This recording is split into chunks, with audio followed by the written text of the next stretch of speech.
డానికి ఒక వచనాన్ని ఆధారంగా చేసుకోవాలని నేను కోరుకుంటూ ఉన్నాను. కొరింథీయులకు రాసినటువంటి 2వ పత్రిక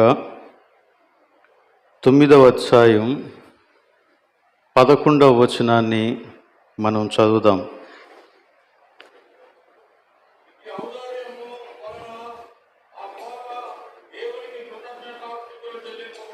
చాలు, అందరం కలిసి చెప్దాం. నా తర్వాత మీరు చెప్పండి. ఇట్టి ఔదార్యము వలన మా ద్వారా దేవునికి కృతజ్ఞతాస్తుతులు చెల్లింపబడును. ఈ వచనాలు అపోస్తులైన పౌలు కొరింథీయులకు రాసినటువంటి 2వ లేఖలో వారిని అభినందిస్తూ ప్రోత్సహిస్తూ మాసిదోనియా సంఘాలను వారి ఎదుట ఉదాహరణగా చూపిస్తూ ఇచ్చుట అనే గుణాన్ని గురించి మాట్లాడుతూ ముగింపులో పలికినటువంటి మాట ఇది.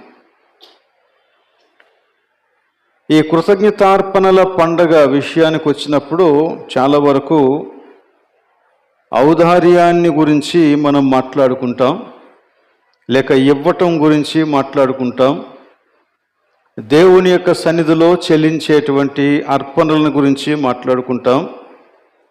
ఇదంతా కూడా కృతజ్ఞతాపూర్వకంగా జరగాలి అన్నది మనకి బాగా తెలిసినటువంటి విషయమే. అయితే ఇక్కడ అపోస్తలుడైన పౌలు ఒక సంగతిని గురించి వ్రాశాడు. మనమిచ్చేటువంటి కానుకల వలన దేవునికి కృతజ్ఞతాస్తుతులు చెల్లించబడాలి అంటే ఆ ఔదార్యం ప్రత్యేకంగా ఉండాలి అని మాట్లాడాడు. అందుకే ఇక్కడ ఏమన్నాడంటే ఇట్టి ఔదార్యము వలన, ఇట్టి ఔదార్యము వలన. ఈ మాట మనం చదివిన వెంటనే మనకు రావలసిన ప్రశ్న ఏంటంటే ఎట్టి ఔదార్యము, ఇట్టి ఔదార్యము, ఎట్టి ఔదార్యము. ఇచ్చేవారు చాలామంది ఉన్నారు. ఇచ్చేవారందరికీ వేరు వేరు కారణాలు ఉంటాయి. వారు వారి దగ్గర ఉన్నటువంటి దానిని వెచ్చిస్తారు, ఇతరులకు ఇస్తారు, ఆలయంలో ఇస్తారు.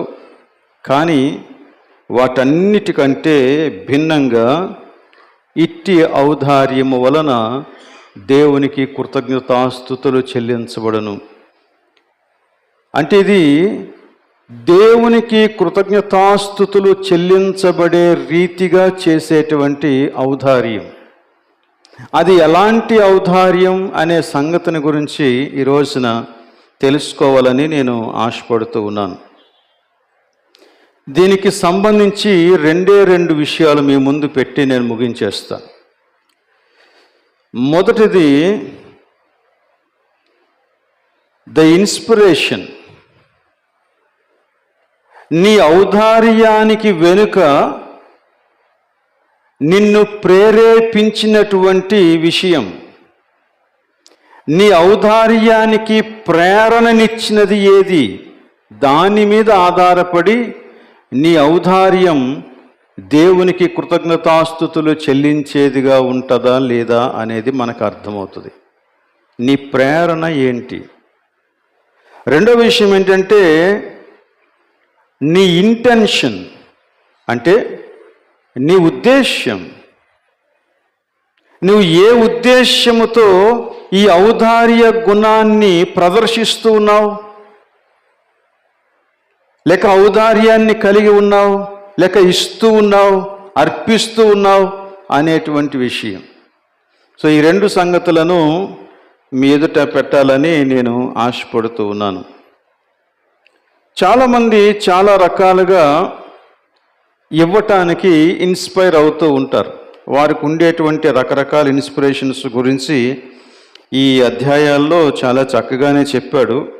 అయితే విశ్వాసులకు ఉండాల్సినటువంటి, లేక దేవుని బిడ్డలకు ఉండాల్సినటువంటి ఇన్స్పిరేషన్ లేక ప్రేరణ ఏంటి అని మనం అడిగితే అది దేవుని కృపే కావాలి అని ఈ అధ్యాయం అంతట్లో చెప్పాడు. 8వ అధ్యాయం 9వ అధ్యాయం 2 అధ్యాయాలు కూడా ఔదార్యాన్ని గురించే మాట్లాడాడు. ఈ అధ్యాయాలలో మాసిదోనియా సంఘాలను గురించి ఎక్కువగా మాట్లాడాడు. మాసిదోనియా సంఘాలు ఈ యొక్క ఔదార్య గుణాన్ని చూపిస్తూ అకయలో ఉండేటువంటి సంఘాలు అనగా కొరింతు లాంటి సంఘాలను ఆయన ప్రేరేపిస్తూ ఉన్నాడు. మాసిదోనియా సంఘాల యొక్క ప్రేరణ గురించి మనం ఆలోచన చేస్తే ఇదే చోట ఒక మంచి మాట వాడాడు. చూడండి 13వ వచనంలో, ఆ క్రిందకి వెళ్తే 13వ వచనంలో ఇలా ఉంది, ఎలాగనగా క్రీస్తు సువార్తను అంగీకరింతుమని ఒప్పుకొనుటయందు మీరు విధేయులైనందు చేత. ఈ ఔదార్యము దేనిని బట్టి ప్రేరేపించబడింది అని అడిగితే, వారు నిజానికి యేసుక్రీస్తునందు విశ్వాసముంచుట చేత ఎంత ఔదార్యానికి వారు గురయ్యారు లేక ప్రేరేపించబడ్డారు. అనగా దేవుని యొక్క కృపను ఎవరైతే వారి యొక్క జీవితంలో అంగీకరిస్తారో, దేవుని కృపను ఎవరైతే తెలుసుకుంటారో, దేవుని యొక్క కృపను బట్టి ఎవరైతే వారి యొక్క జీవితాలలో యేసుక్రీస్తుని స్వంత రక్షకునిగా అంగీకరించి రక్షింపబడతారో అలాంటి వారి యొక్క ఔదార్యాన్ని గురించి మాట్లాడుతూ ఉన్నాడు. ఈ మాసిదోనియా సంఘాలు అలాంటి సంఘాలు. వారు క్రీస్తు సువార్తను అంగీకరించినటువంటి వారు, అంగీకరించి ఒప్పుకొని ఆ క్రీస్తు ప్రేమను బట్టి వారు జీవిస్తూ ఉన్నటువంటి వారు. కృప అంటే దేవుని యొక్క అమితమైనటువంటి ప్రేమ, తిరిగి చెల్లించలేనంత ప్రేమ. అయోగ్యులమైన మనకు దేవుడు అనుగ్రహించినటువంటి ఆ గొప్ప ప్రేమను కృప అని మనం సంబోధిస్తూ ఉన్నాం. సో వీరు రక్షించబడిన వారిగా వీరి యొక్క ఔదార్యం ఎలా ఉందని మనం గమనిస్తే 8వ అధ్యాయంలో మొదటి వచనాల్లో మనకి దీని గురించి వ్రాయబడింది. చూడండి, 8వ అధ్యాయం మొదటి వచనం నుండి నేను చదువుతున్నాను, మీరు జాగ్రత్తగా చూడండి. సహోదరులారా, మాసిదోనియా సంఘములకు అనుగ్రహింపబడి ఉన్న దేవుని కృపను గూర్చి మీకు తెలియజేయుచున్నాము. ఎలాగనగా వారు బహుశ్రమల వలన పరీక్షింపబడగా అత్యధికముగా సంతోషించిరి, మరియు వారు నిరుపేదలైనను వారి దాతృత్వము బహుగా విస్తరించెను. ఈ కృప విషయంలోను పరిశుద్ధుల కొరకైన పరిచర్యలో పాలు పొందు విషయంలోను మనఃపూర్వకముగా మమ్మును వేడుకొనుచు వారు తమ సామర్థ్యము కొలదియే కాక సామర్థ్యము కంటే ఎక్కువగాను తమంతట తామే ఇచ్చిరని మీకు సాక్ష్యమిచ్చుచూ ఉన్నాను. ఇంకొక వచనం, ఇదియుగాక మొదట ప్రభువునకును దేవుని చిత్తము వలన మాకును తమ్మును తామే అప్పగించుకునరని ఇంతగా చేదురని మేము అనుకొనలేదు. వారు చేసినటువంటి కార్యాన్ని గురించి మాట్లాడుతున్నాడు. ఇక్కడ కొన్ని ఎక్స్ట్రీమ్స్ రాశాడు. వారు బహుశ్రమలలో పరీక్షింపబడగా అత్యధికముగా సంతోషించారు. వారు నిరుపేదలు కానీ బహుదాతృత్వము కలిగినటువంటి వారు. వారు సామర్థ్యము కొలది చేశారు, సామర్థ్యానికి మించి చేశారు. వారి యొక్క దాతృత్వాన్ని గురించి మాట్లాడుతూ ఉన్నాడు. రక్షింపబడిన వారి యొక్క దాతృత్వం, రక్షింపబడిన వారి యొక్క ఔదార్యం, రక్షింపబడిన వారి యొక్క ఇచ్చే గుణం ఇలా ఉంటుంది. అది వారి యొక్క జీవన పరిస్థితులను అధిగమించి దేవుని యొక్క ప్రేమను బట్టి స్పందించేది. దేవుని యొక్క ప్రేమను బట్టి స్పందించేది. వారు ఇవ్వటానికి కారణం వారి జోబులో, వాళ్ళ పర్సులో, బ్యాంకులో డబ్బులు ఎక్కువైపోయినందుచేత కాదు. వారు ఇవ్వటానికి కారణం ఎవరో అడిగారని కాదు. వారు ఇవ్వటానికి కారణం ఇతరులతో పోటీ పడాలని కాదు.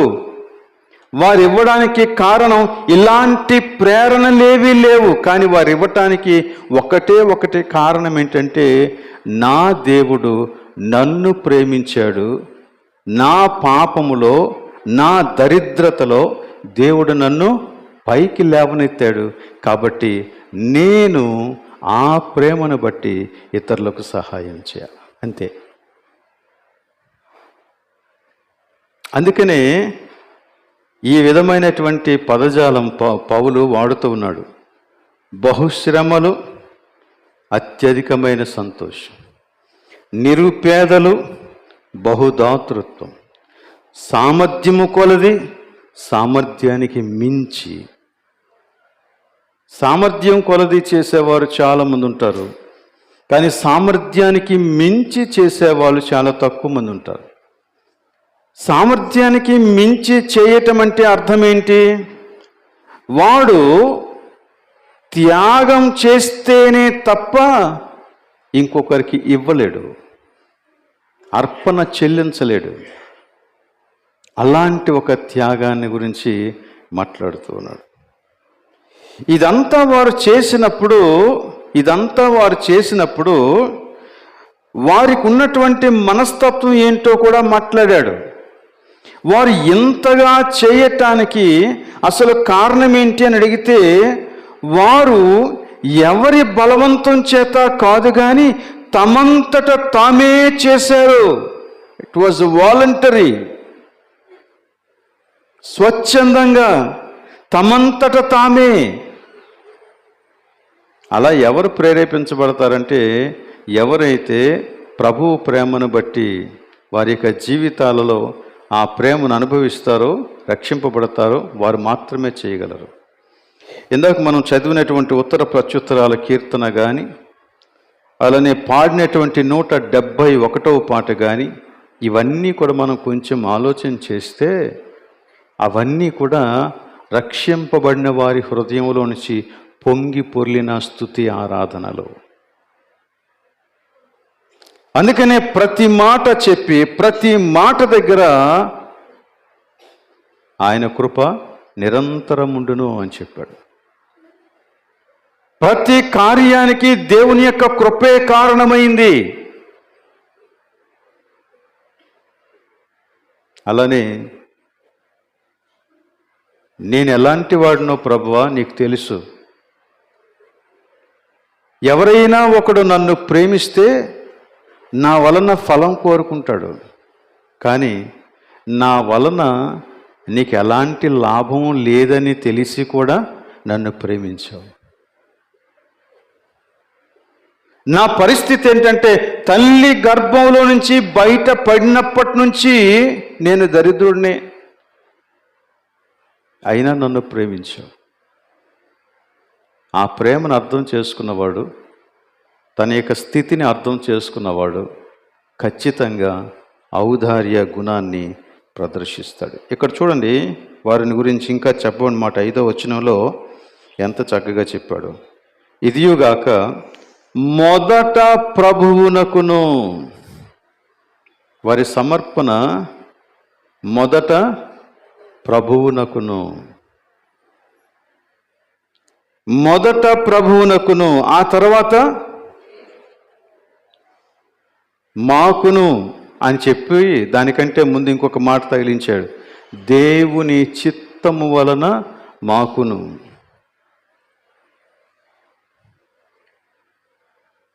అంటే ఈ రెండింటిలో మనం అర్థం చేసుకోవాల్సిన విషయం ఏంటంటే, వారు మొట్టమొదట వారి యొక్క ధనము కంటే, వారి ఇచ్చేటువంటి గుణం కంటే ముందు వారు పూర్తిగా దేవునికి సమర్పించబడినటువంటి వారు.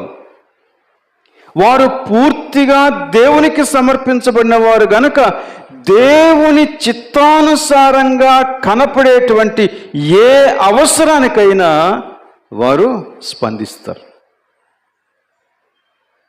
నేను సంపూర్ణంగా దేవుని వాడినైతే దేవుని చిత్తం కొరకు నేను నిలబడతానంతే. ఇందులో నా గొప్పతనం ఏమీ లేదు, దేవుని కృప మాత్రమే ఉంది. దేవుని కృప మాత్రమే ఉంది. సో వారు ఊరికనే పౌలుకి, తిమోతికి, శీలకు వీళ్ళందరికీ ఇచ్చేయలేదు. వారికి ఇవ్వటం, తోటి సహోదరులకు సహాయం చేయటం, అది దేవుని చిత్తమని తెలుసుకొని దానికోసం ఏదైనా చేయటానికి సిద్ధపడ్డారు. అందుకని వారు దేవుని వారు అయిపోయారు కాబట్టి వారి పేదరికం వారిని ఆపలేకపోయింది, వారి కష్టాలు వారిని ఆపలేకపోయాయి, వారి యొక్క సామర్థ్యం వారిని ఆపలేకపోయింది, వెనక్కి లాగలేకపోయింది.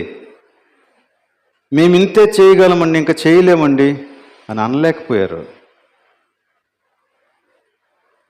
బహుశా వారు పౌలుకి ఈ ధనాన్నంతటినీ పోగు చేసి తీసుకొని వచ్చి ఇచ్చినప్పుడు ఇంతకంటే ఎక్కువ చేయాలని మేము అనుకున్నాం, కానీ అది మాకు చేత కాలేదు అని ఇచ్చుంటారేమో. ఉన్నదంతా కూడా ఊట్ చేసి తీసుకొచ్చి, ఇదిగో ఇది మేము మీకు ఇస్తున్నాం, ఇంకా ఎక్కువ చేయటానికి మేము ఇష్టపడుతున్నాం,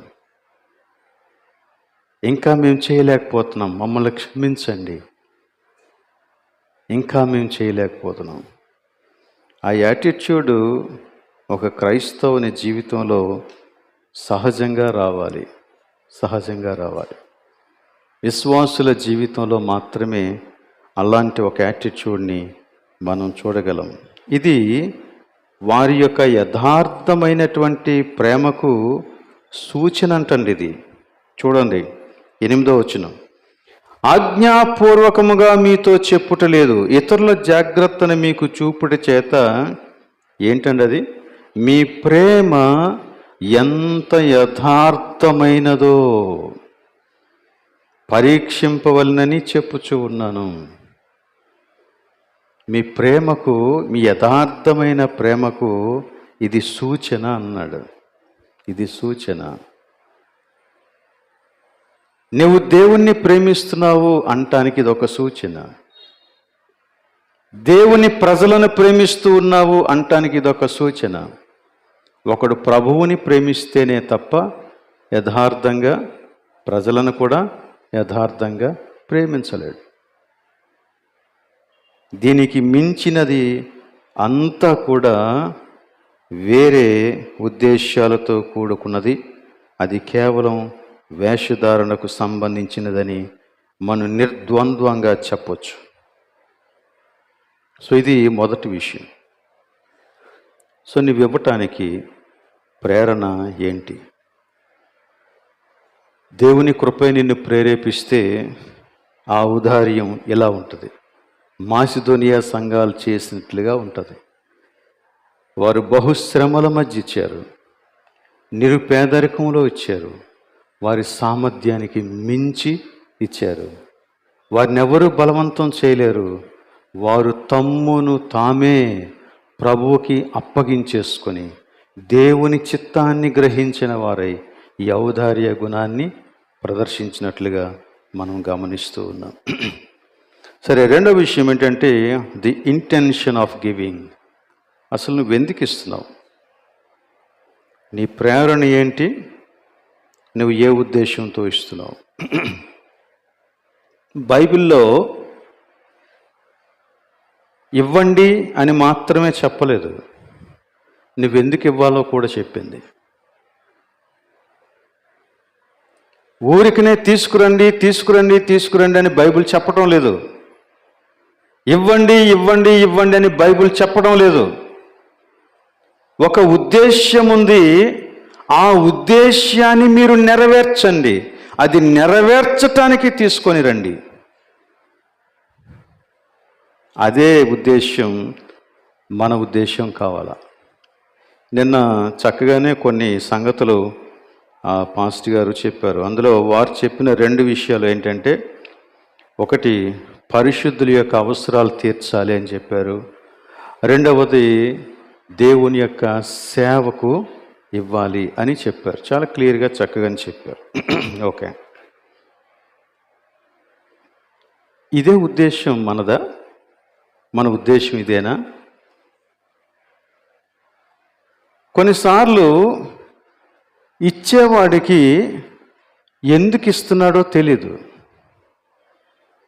అలాగనే తెమ్మని చెప్పిన వాడికి లేక తీసుకున్న వాడికి ఎందుకు సేకరించాలో కూడా తెలియదు. అందుకని ఏం జరుగుద్దంటే, ఒక గిన్నెలో నుంచి ఆహారం ఇంకో గిన్నెలోనికి మారుతుంది అంతే, కానీ ఎవరు తినరు దాన్ని. అది అలా ఉంటుంది. గిన్నె మారుతుంది, ఉద్దేశం నెరవేరదు. బ్యాంక్ అకౌంట్ మారుతుంది, ఉద్దేశం మారదు, ఉద్దేశం నెరవేరదు. అదే గనక పరిస్థితి అయితే క్రైస్తవ దాతృత్వానికి అసలు అర్థం లేదు. అదే గనక మన పరిస్థితి అయితే క్రైస్తవ దాతృత్వానికి అర్థం లేదు. ఎందుకని అది ఒక పరసు నుండి ఇంకో పరసులోనికి వెళ్ళాలి, ఒక అకౌంట్ నుంచి ఇంకొక అకౌంట్లోనికి వెళ్ళాలి, ఒక గిన్నెలోంచి ఇంకొక గిన్నెలోకి వెళ్ళాలి, ఒక చేతిలోంచి ఇంకో చేతిలోనికి వెళ్ళాలి. Is there some purpose? దానిని గ్రహించకపోతే మనము కూడా ఇచ్చేస్తాం అంతే. ఎందుకంటే క్రైస్తవులకి ఇవ్వకపోతే ఒక గిల్టీ ఫీలింగ్, ఇవ్వకపోతే ఒక గిల్టీ ఫీలింగ్ అంతే.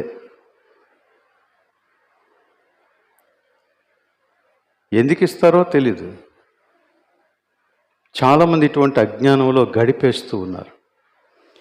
మరికొంతమంది క్రైస్తవులు కొన్ని అలాంటివి చాలా ఉన్నాయి. వాటన్నింటినీ నేను డిస్కస్ చేయటం లేదు, కానీ ఒక్క దానిని మాత్రం నేను మీకు చూపించాలని కోరుకుంటున్నాను.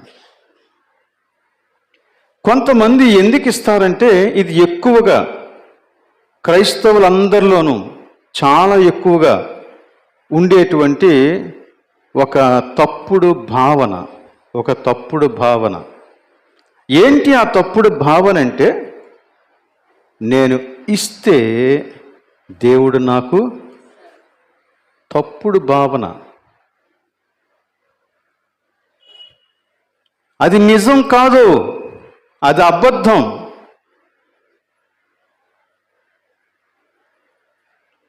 సో దేవుని ఆశీర్వాదాలు పొందటం కొరకు నువ్వు ఇవ్వాల్సిన ఉద్దేశాన్ని పెట్టుకుంటే అది తప్పు.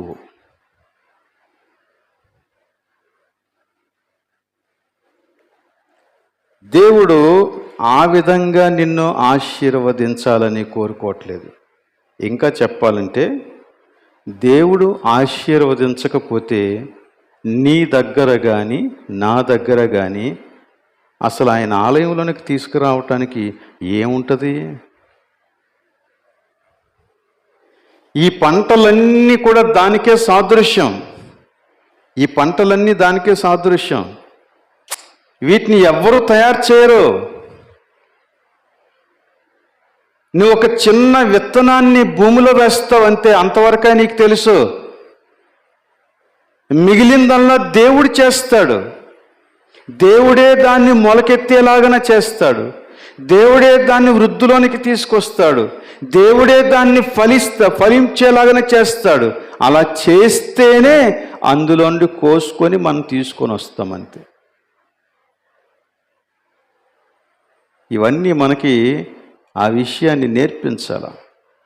ఇవన్నీ మన యొక్క గొప్పతనాన్ని బట్టి వచ్చినవి కాదు, దేవుడు ఇచ్చాడు కాబట్టి వచ్చాయి. అసలు దేవుడే ఇవ్వకపోతే నీ దగ్గర కానీ నా దగ్గర కానీ ఆయన సన్నిధిలోనికి తీసుకురావటానికి ఒక్క బియ్యపు గింజ కాదు కదా, ఒక చిన్న రవ్వ కూడా ఉండదు.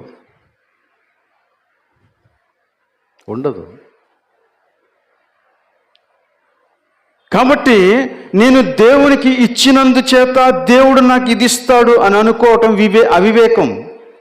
అది వివేకం కాదు.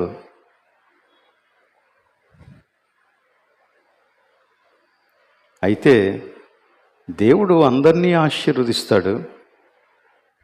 ఆయన సన్నిధిలోనికి తీసుకొని వచ్చినటువంటి వారిని కూడా ఆశీర్వదిస్తాడు. నువ్వు ఆయన సన్నిధిలోనికి తీసుకొని వచ్చినటువంటి ఏ కృతజ్ఞత అర్పణైనా దేవుడు దీవిస్తాడు.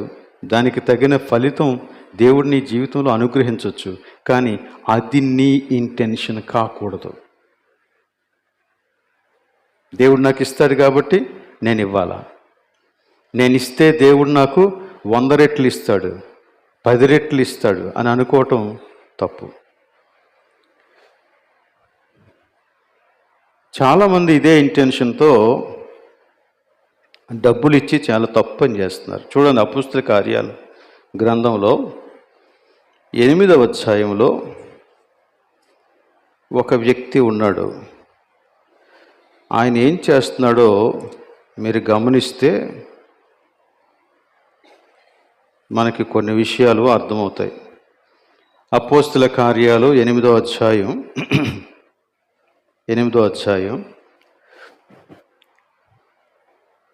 20వ వచనం నుండి నేను చదువుతున్నాను. అందుకు పేతురు, నీవు ద్రవ్యమిచ్చి దేవుని వరమును సంపాదించుకొందునని తలంచుకొనినందున. ఏమంటున్నాడండి? అందుకు పేతురు, నీవు ద్రవ్యమిచ్చి ఏమి సంపాదించుకోవాలనుకున్నాడంట? దేవుని వరాన్ని సంపాదించుకోవాలనుకున్నాడంట ఒక వ్యక్తి.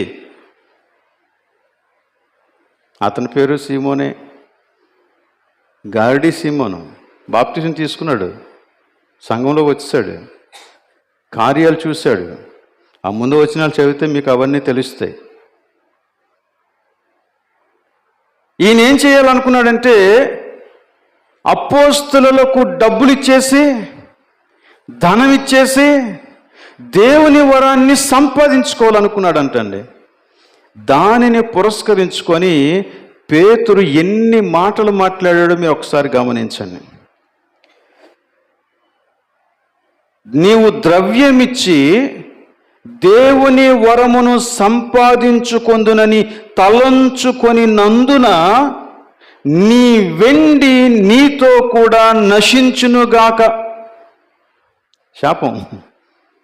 రెండో మాట, నీ హృదయము దేవుని ఎదుట సరి అయినది కాదు. మూడో మాట 22వ వచనం, ఈ నీ చెడుతనము మానుకొని మారు మనసు పొందు. 23వ వచనం, నీవు ఘోరమైన దుష్టత్వములో ఉన్నావు. అదే వచనంలో నీవు దుర్నీతి బంధకములో ఉన్నావు. ఎన్ని సంగతులు చెప్పాడండి? 5 సంగతులు చెప్పాడు. ధనమిచ్చి ప్రభు యొక్క వరాన్ని సంపాదించుకోవాలని చూసేటువంటి వారితో పేతురు మాట్లాడినటువంటి మాట ఇది. నువ్వు డబ్బు ఇస్తే దేవుడు నీకు ఆశీర్వాదిస్తాడా? దేవుని సన్నిధిలోనికి డబ్బులు తీసుకొచ్చి ఆశీర్వాదాన్ని కొనుక్కోవటానికి మనం ప్రయత్నించాలా? కాదు. అలా గనక చేస్తే నీ ధనము శాపమైపోద్దన్నాడు. అలా గనక చేస్తే నీ హృదయం సరైంది కాదు అన్నాడు. నీకు దేవునితో సరైన సంబంధం లేదు. అలా గనక చేస్తే నీ చెడుతనము విపరీతమైందని చెప్పాడు. అలా గనక చేస్తే నీవు ఘోరమైన దుష్టత్వంలో ఉన్నావని చెప్పాడు. అలా గనక చేస్తే నువ్వు ఇంకా దుర్నీతి బంధకంలో ఉన్నావని చెప్పాడు. ఆ ఘోరమైన దుష్టత్వం అనే చోట ఫుట్ నోట్స్లో మీరు గమనిస్తే పైత్యంతో ఉన్నావన్నాడు. పైత్యం. ఏమన్నా అరే వీడికి పైత్యం ఎక్కువరా అంటారు కదా, చాలామంది వాడతారు అన్నమాట. అలాంటి పైత్యం ఉందన్నమాట ఆడికి. అది కూడా ఎలాంటి పైత్యం అట? చేదైన పైత్యం అట. ఇంక భయంకరం అన్నమాట. దేవునితో వ్యాపారం చేయాలని అనుకోవద్దు.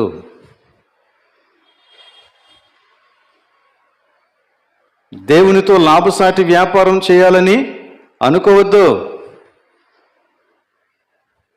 అది దేవుడు కోరుకోవటం లేదు. అందుకనే పేతురు ఈ సీమోనికి ఇన్ని మాటలు చెప్పాడు. నువ్వు ద్రవ్యం ఇచ్చి దేవుని యొక్క వరాన్ని సంపాదించుకోవాలని చూస్తున్నావా? జాగ్రత్త అని 5 సంగతులు చెప్పాడు సార్. కానీ ఈ రోజున ఇదే జరుగుతుందండి. ఈ సీమోను పేతురు ఆ కోవలోకి వస్తాడన్నమాట. గారడి సీమోను. సంఘాల్లో ఇలాంటి ధోరణి ఎక్కువైపోయింది. ఇదంత మోసమో ఆలోచించండి. చెడు ఉద్దేశాలతో ప్రభు సన్నిధికి కానుక తీసుకురావటం దేవునికి కృతజ్ఞత స్తుతి కలగదు.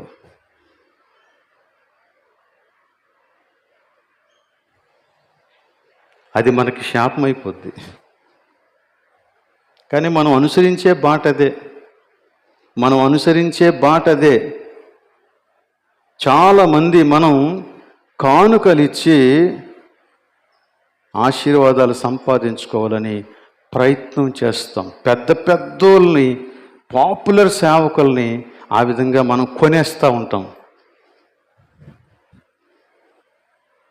ఇంకో విషయం చెప్పనా, అలాంటి తప్పుడు ఉద్దేశంతో ఇచ్చే మనకు అది ఎంత శాపమో, తప్పుడు ఉద్దేశాలతో తీసుకునేటువంటి వారికి కూడా అది అంతే శాపం. దానికి మీకు ఒక బెస్ట్ ఎగ్జాంపుల్ ఏంటంటే గెహజీ మీకు అందరికీ తెలుసు కదా. ఎలీషా ప్రవక్త దగ్గర సేవకుడు. నయమాన్ వచ్చి డబ్బులు ఇవ్వకపోతే ఎలీషా నాకొద్దన్నాడు. కానీ గెహజీ ఏమనుకున్నాడంటే, నీకు వద్దకపోతే నాకు కావాలనుకున్నాడు. అటు ఇటు చూసాడు, వెళ్ళాడు, మొత్తం తెచ్చేసుకున్నాడు. దారి మళ్ళించాడు, ఇంట్లోనికి వెళ్ళిపోయింది. ఎలీషా అడుగుతున్నాడు, గెహజీ ఎక్కడికి వెళ్ళావు? ఎక్కడికి వెళ్ళలేదు, ఇక్కడే ఉన్నాను, నీ సేవకుడిని ఇక్కడే ఉన్నాను. నువ్వు ఆ వెండి వెనకాల, బంగారం వెనకాల, రథం వెనకాల పరిగెడుతూ ఉన్నప్పుడు నా ఆత్మ నీతో రాలేదా?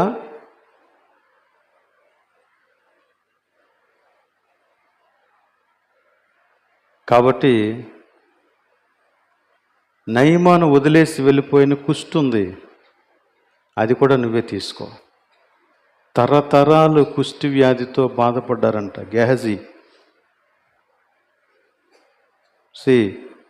తప్పుడు ఉద్దేశాలతో కానుక సమర్పించేవాడికి ఎంత శాపమో, తప్పుడు ఉద్దేశాలతో డబ్బులు సంపాదించేవాడికి కూడా అది అంతే శాపం.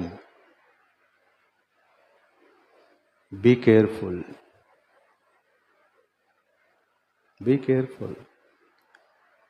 కాబట్టి మనము దేవుని సంబంధులమా, దేవుని విధానాలనే ఉపయోగించాల. దేవుని చిత్త ప్రకారంగానే స్పందించాల. దేవుని చిత్తానికి విరుద్ధంగా నువ్వు ఏం చేసినా దానివల్ల నీకు ఆశీర్వాదం రాదు, సరికదా, ఆయాసం పెరిగిపోతుంది. You will suffer.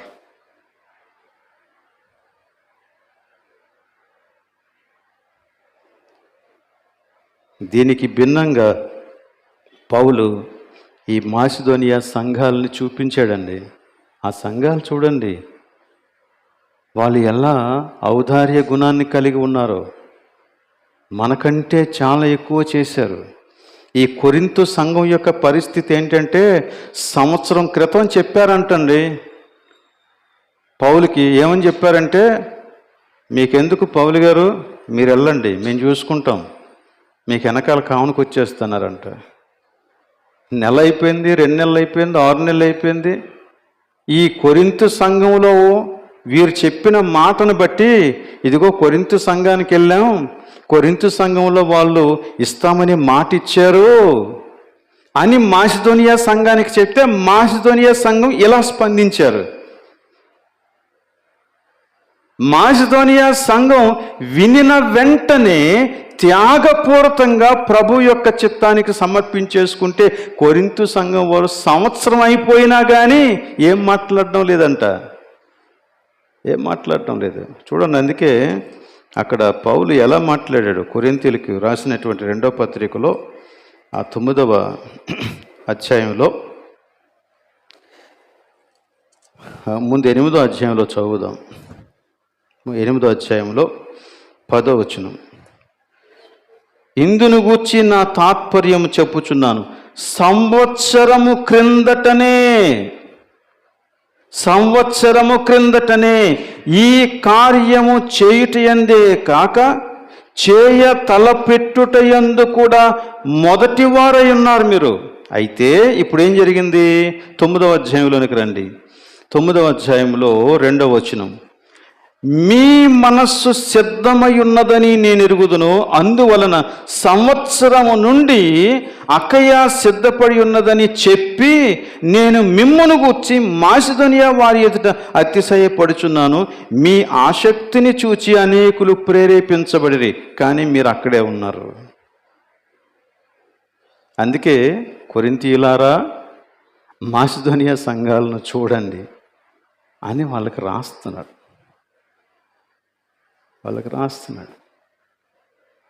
కొంతమంది చెప్పగానే అవునంటారంట, కానీ చేసేటప్పటికి చేతులు ఎత్తేస్తారు.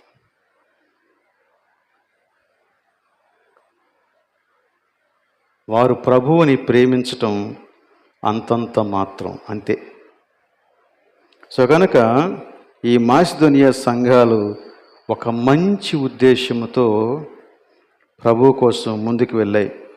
మాసిదోనియా సంఘాలు ఏం చేసాయంటే, ఏమన్నా 2 సంగతులు చెప్పాడు 12వ వచనంలో, 9వ అధ్యాయం 12వ వచనంలో. ఏలి అనగా ఈ సేవను గూర్చిన పరిచర్య పరిశుద్ధుల అక్కరలకు సహాయము కలుగజేయటం మాత్రమే కాక, ఏమన్నా పరిశుద్ధుల అక్కరలకు సహాయం అంటే తోటి విశ్వాసులకు అవసరం ఉంది, ఆ అవసరత తీర్చడానికి మీరు సహాయం చేశారు.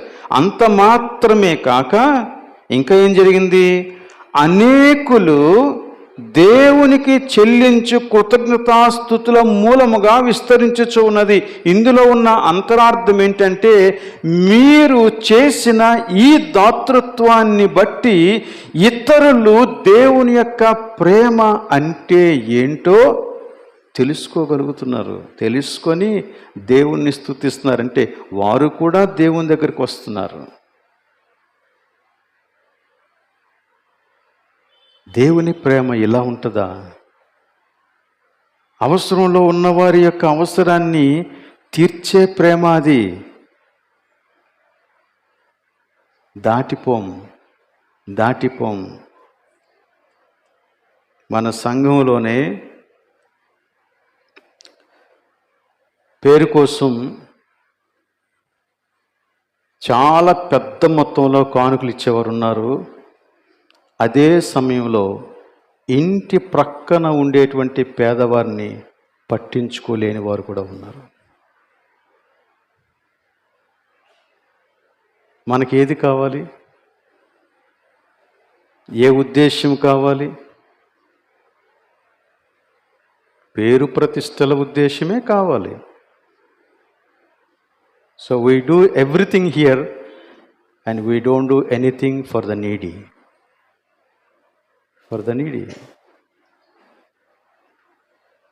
ఎప్పుడో ఒక అకేషన్లో గుర్తొస్తారు, అప్పుడు చేసేస్తాం. మిగతా సమయాల్లో పట్టించుకోం. నీ పొరుగున ఉన్నవారు, నీ రక్త సంబంధులు, నీ యొక్క తోటి విశ్వాసులు, వారిని గూర్చినటువంటి సమాచారం నువ్వు ఎరుగుదువా? వారి పరిస్థితులేంటో నీకు తెలుసా? వారు ఎంతగా మదన పడుతున్నారో అది ఎప్పుడైనా నువ్వు ఆలోచించావా? ఆలోచించు, ఆలోచించు, ఆలోచించు. రెండవ కారణం, ఇతరులకు సువార్తను ప్రకటించేటువంటి కారణం. దీనికి ఫిలిప్పీ పత్రికలో పౌలు చాలా చక్కని సంగతులు చెప్పాడు. ఫిలిప్పీ పత్రికలో 1వ అధ్యాయం 3-6 వచనాలు కలిపే ఉన్నాయి. ఒకసారి చదువుతాను, చూడండి. మొదటి దినము నుండి ఇది వరకు సువార్త విషయములో మీరు నాతో పాలివారయుండుట చూచి మీలో ఈ సత్క్రియను ఆరంభించిన వాడు యేసుక్రీస్తు దినము వరకు దానిని కొనసాగించునని రూఢిగా నమ్ముచున్నాను గనుక మీ అందరి నిమిత్తము నేను చేయు ప్రతి ప్రార్థనలో ఎల్లప్పుడూ సంతోషంతో ప్రార్థన చేయొచ్చు. నేను మిమ్మును జ్ఞాపకం చేసుకున్నప్పుడెల్లా నా దేవునికి కృతజ్ఞతాస్తుతులు చెల్లించుచున్నాను. నా బంధకములందును నేను సువార్త పక్షమున వాదించుటయందును దానిని స్థిరపరచుటయందును మీరందరూ ఈ కృపలో నాతో కూడా పాలువారై ఉన్నారు. ఫిలిప్పీలతో ఈ మాట పలుకుతూ ఉన్నాడు. మీకు నాకు పరిచయమైన మొదటి రోజు నుండి మీరు సువార్తలో పాలివారు. మీరు దేవునిని ఎరిగిన మొదటి రోజు నుండి సువార్తలో మీరు పాలివారు. ఎలా పాలివారంట? అదే మనం ఇందాక చదివిన వాక్య భాగంలో చెప్పాడు. 4వ అధ్యాయం 15వ వచనం నుండి, ఫిలిప్పీయులారా, సువార్తను నేను బోధింపనారంభించి మాసిదోనియాలో నుండి వచ్చినప్పుడు ఇచ్చు విషయంలోనూ పుచ్చుకొని విషయంలోనూ మీరు తప్ప మరి ఏ సంఘపు వారును నాతో పాలివారు కాలేదని మీకు తెలియను. Only you.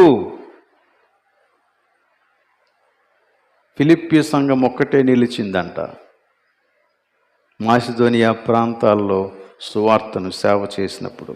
ఆ తర్వాత ఎలయనగా తెస్సలోనికలో కూడా, తెస్సలోనిక సంఘం కూడా మాసిదోనియా సంఘమే, తెస్సలోనికలో కూడా మీరు మాటి మాటికి నా అవసరము తీర్చుటకు సహాయం చేశారు. నేను ఈవిని అపేక్షించి ఇలా చెప్పుట్లేదు కానీ మీ లెక్కకు విస్తార ఫలము రావాలనని అపేక్షించి చెప్పుచూ ఉన్నాను. నాకు సమస్తమును సమృద్ధిగా కలిగి ఉన్నది.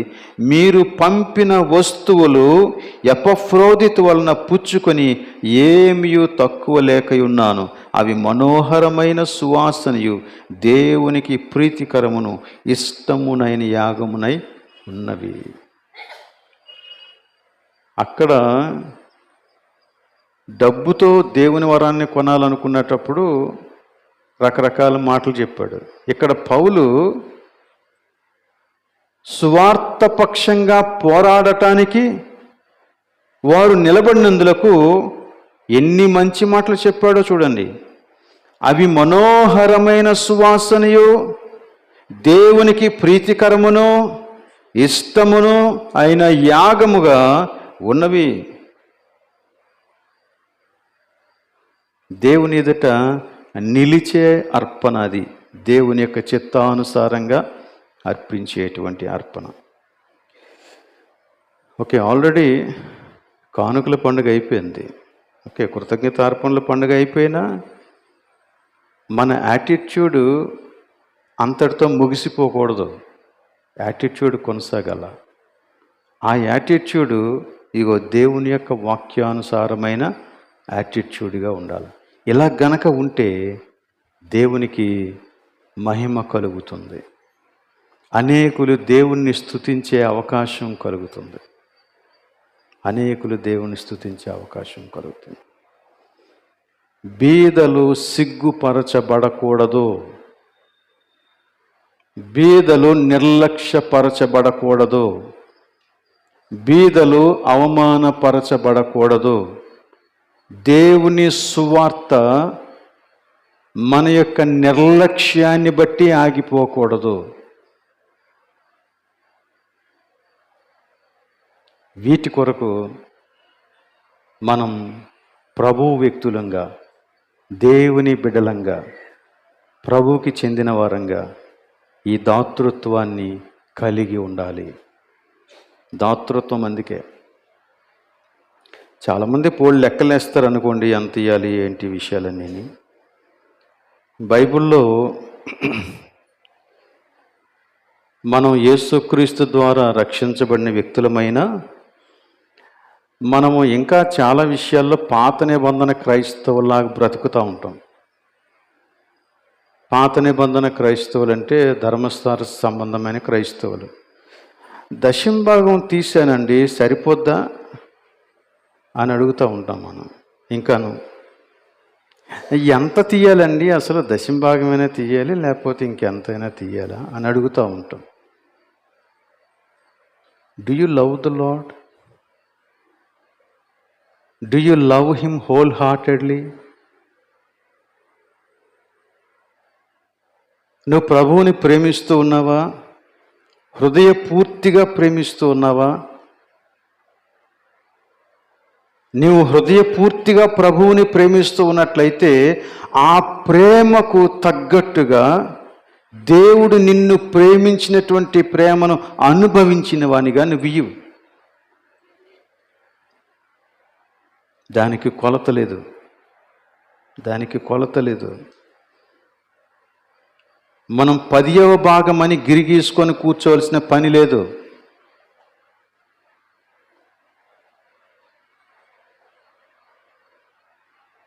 అది పాత నిబంధన కాలంలో దేవుడు వారికి ఇవ్వటాన్ని నేర్పించడం కొరకు చెప్పినటువంటిది.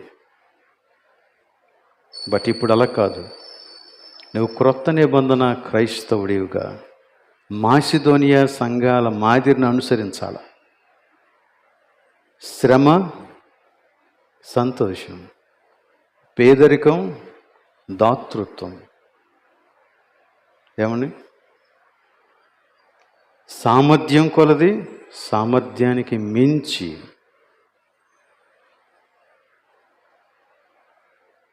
ఇదే కనుక నీ యాటిట్యూడ్ అయితే ప్రభు నిన్ను దీవిస్తాడు. ఇక్కడ చూడండి, ఫిలిప్పీ పత్రికలో ఆఖరి మాట మనం అందరం చదువుదాం. 19వ వచనం, 4వ అధ్యాయం 19, 20 వచనాల్లో ఈ సంగతులు పౌలు ఈ మంచి యాటిట్యూడ్ కలిగినటువంటి సంఘాలను, వ్యక్తులను దీవిస్తూ మాట్లాడినటువంటి మాటలు ఇవి. 19వ వచనం, కాగా దేవుడు తన ఐశ్వర్యము చొప్పున క్రీస్తు యేసునందు మహిమలో మీ ప్రతి అవసరమును తీర్చును. ఈ మాట మీరు నా తర్వాత చెప్పండి.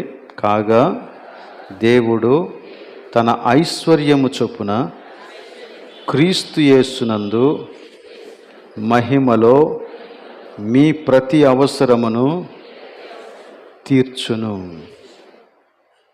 మన తండ్రి అయిన దేవునికి యుగయుగములు మహిమ కలుగునుగాక. ఆమేన్. ప్రార్థన చేద్దాం.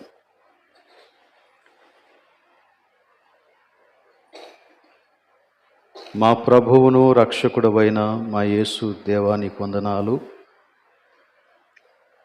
మా కొరకు నీ సమస్తాన్ని వెచ్చించినటువంటి వాడవు నీవు. మమ్మను ప్రేమించి నీ ప్రాణాన్ని సహితం లెక్క చేయక మా కొరకు సంపూర్ణంగా సమర్పించబడిన వాడవు. ఇంత ధారాళంగా మీరు మాకు అనుగ్రహించిన తరువాత మేము మరలా దాతృత్వాన్ని చూపించాల్సిన పరిస్థితులలో, సమర్పణ చేయాల్సిన పరిస్థితులలో మేము కొసిరి ఒకవేళ చేస్తూ ఉన్నట్లయితే మమ్మను క్షమించుమని ప్రార్థన చేస్తూ ఉన్నాం. మా దాతృత్వము నీ చిత్తాన్ని బట్టి కాక చెడ్డ ఉద్దేశ్యాలతో నింపబడినదైతే అట్టి స్థితి నుంచి మమ్మల్ని విడిపించుమని ప్రార్థన చేస్తూ ఉన్నాం. ఇదిగో నాయన, మాసిదోనియా సంఘాలు నీ చిత్తానికి కట్టుబడి చేసినట్లు మేము కూడా చేయగలిగే కృపను మాకు దయచేయండి. మా హృదయ వైఖరిని మార్చండి ప్రభువా. మమ్మను జ్ఞాపకం చేసుకోండి దేవా. నీతో పాటు నిలిచినటువంటి వారికి నీవిచ్చే దీవెన, నెమ్మది ఈ సంఘము పైన నిలవాలని నీ సేవకునిగా అపేక్షిస్తూ మా ప్రభును రక్షకుడైన యేసు పరిశుద్ధమైన నామములో ప్రార్థిస్తూ ఉన్నాం తండ్రి. ఆమేన్.